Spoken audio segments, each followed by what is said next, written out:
Hi, and welcome to Tiger Art. Today I'll be showing you some features in the app called Forger for your iPad. Forger is a very powerful 3D digital sculpting app. If you've been in my class before, you will remember the Sculptress on a computer application. So using a laptop or a desktop computer, not a tablet or a Chromebook or something, you can use a free program called Sculptress to do exactly what I'm going to show you today. We've learned some of the basic features of that, and those skills will transfer over to using Forger. Learning Forger is mostly just about where things are. There's a lot more features and there's a lot more menus to navigate through. But if we take our time and we focus on one feature at a time, we will learn this pretty quick, and you'll see how fun it is. So you're going to use your iPad to sculpt something in 3 dimensions that could either be 3D printed, or it could be added to a 3D animation scene, or it could be imported into a video game software, or it could be something that you walk through in virtual reality. We're going to be doing some of those applications with our 3D sculptures, but for today we're just going to look at some of the basic features of Forger. I think you're really going to enjoy this. Okay, so I'm going to first show you how to obtain the Forger app and then how to use some of the basic features of it. So in your iPad you're going to go to your self-service. In there you're just going to scroll down to where you find the F's. So right about here you will find Forger. You're going to click on that and then install that app. So that will be your first step, installing the Forger app. It's a gray icon with a little black shape on it. So once it has installed, we can go ahead and open that up. You'll see a screen pop up, and if it's the first time you've ever opened this, it may look slightly different.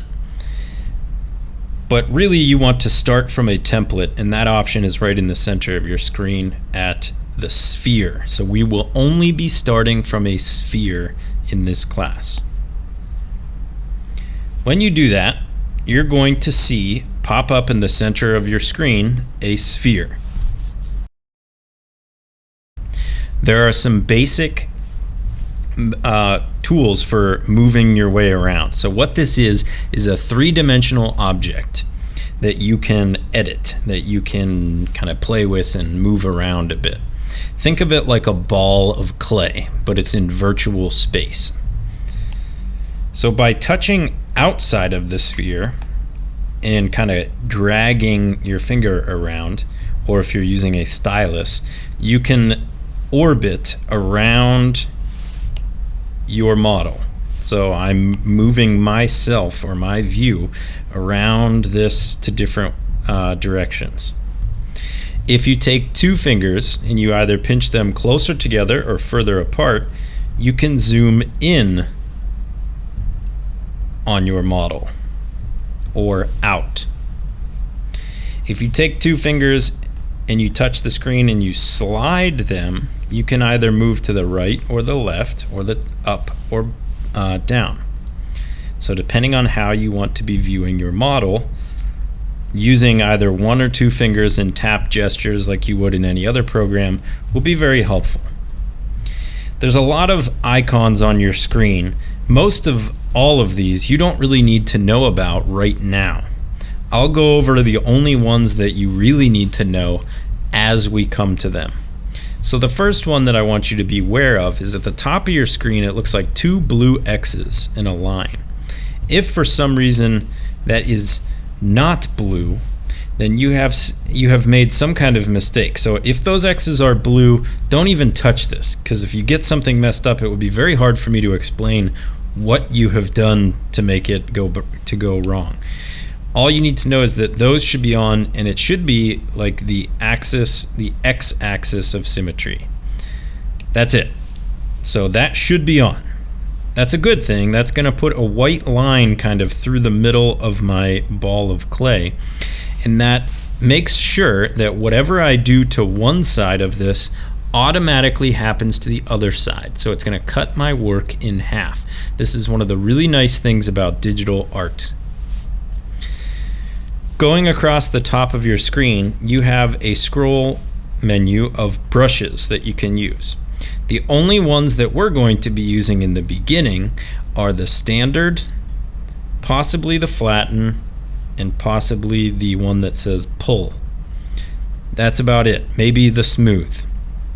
So starting with the standard brush, I'm going to just touch my ball of clay with that brush selected and just see what happens. So if you notice what's going on here, I first noticed that yes, symmetry is enabled because it automatically sculpted to the left side even though I never touched over there. What I would say is happening here is like it's adding clay onto the surface. So if I wanted to go like this and go back and forth here, it's adding clay in those areas.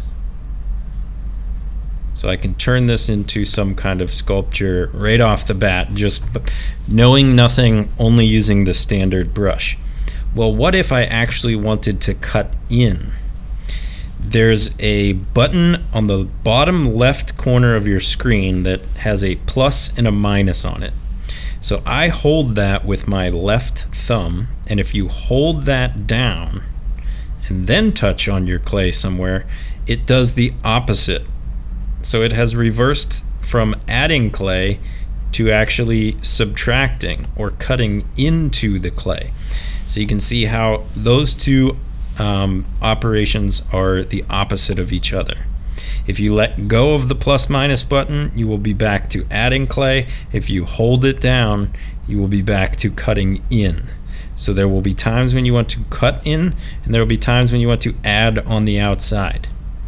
So what else can I do with digital art? Something we learned a lot with Sketchbook was the ability to undo and redo. This is a wonderful tool for digital art making. Just a little bit above your plus minus button on the left hand side, there's like two blue sliders, and right underneath those there's a arrow that's curved that points backwards. That's your undo, and then there's another one below that that points forwards, and that is your redo. So you can go back and forth between undoing and redoing a certain number of steps.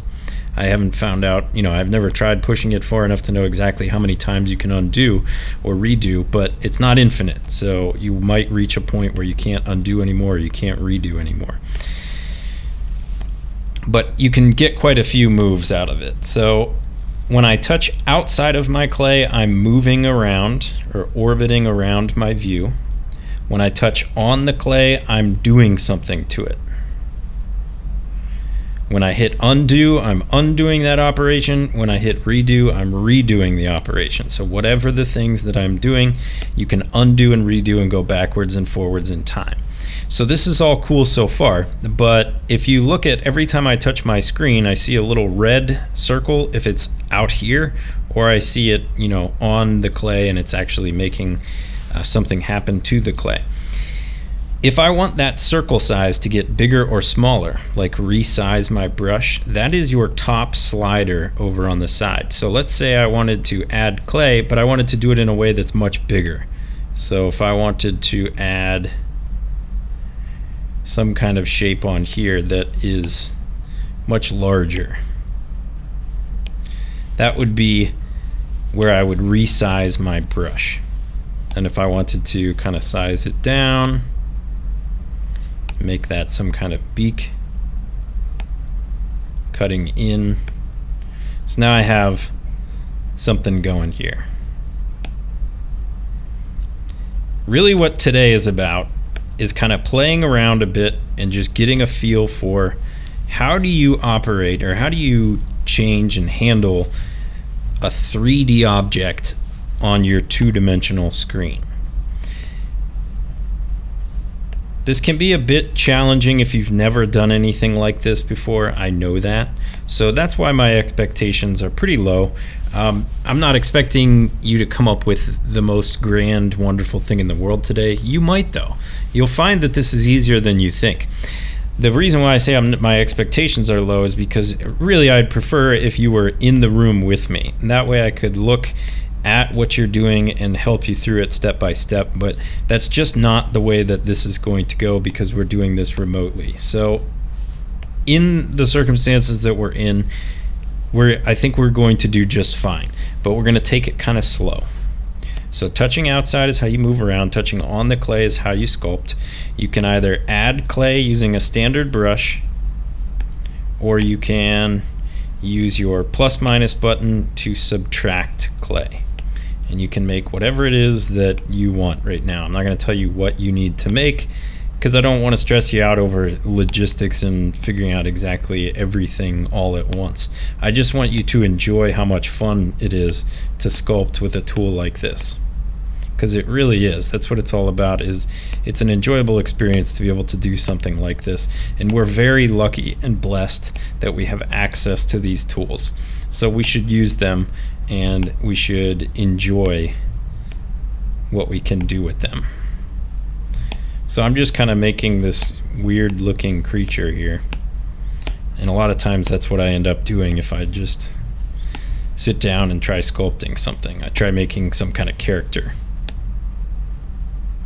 So I've got something going here. I don't want to get too much into other tools other than just the standard brush at this point in time, and maybe how to save something. At the top of your screen, you'll see a couple of icons up on the top left. One of them looks like a disk. That's your save. And you would just hit that. For the first time you hit save, it's going to ask you to put in a name. So I'm just going to put this in as Guy 1 because it's this weird looking guy. I'll put Weird Guy 1 so I know what that means. And I'm going to hit OK. So it's going to save it so I can come back to this. If I don't do that and I close the app, I will lose this model. So now that I have it saved, then I can play around a little bit and try some of the other features. Some things that I won't really advise you to do right now because it could mess up your future projects is I wouldn't really mess with any of the other things on the left side of your screen or any of the other settings at the top of your screen.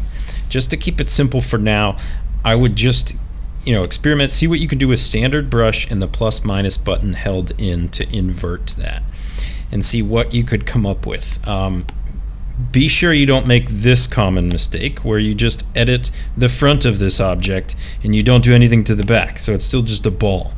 That's kind of boring. So I could do literally anything else to it and make it more interesting. So I could do anything I want back here to make something different than just a sphere about the back of this.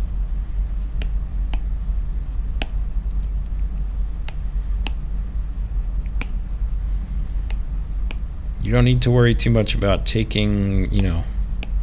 making anything specific. If you want to, you can. You have access to this app. You can play around with it as much as you want and come up with some really cool stuff. We'll get there. We're going to take a few lessons to work on this. So when you think you have something cool, get it framed up so that I can see kind of what it is. You don't show me like this angle or something because I don't know what that is. So show me where it's at. You can center it a little better, zoom in a bit, and then screenshot it. Then you'll just be able to submit that screenshot today just so that I can see how it's going. And are you able to even open the app? Are you able to get anything going? If not, then we can go from there. But really, you shouldn't worry too much about what you're making. Just kind of explore and see what kinds of things this app can do and get a feel for the controls. Really, it takes a bit of time just to understand how to even move around this object in 3D space on the iPad. All right, I hope you have a lot of fun with this. This is one of my favorite units to do. I know we're going to make some awesome stuff, so I can't wait to see it.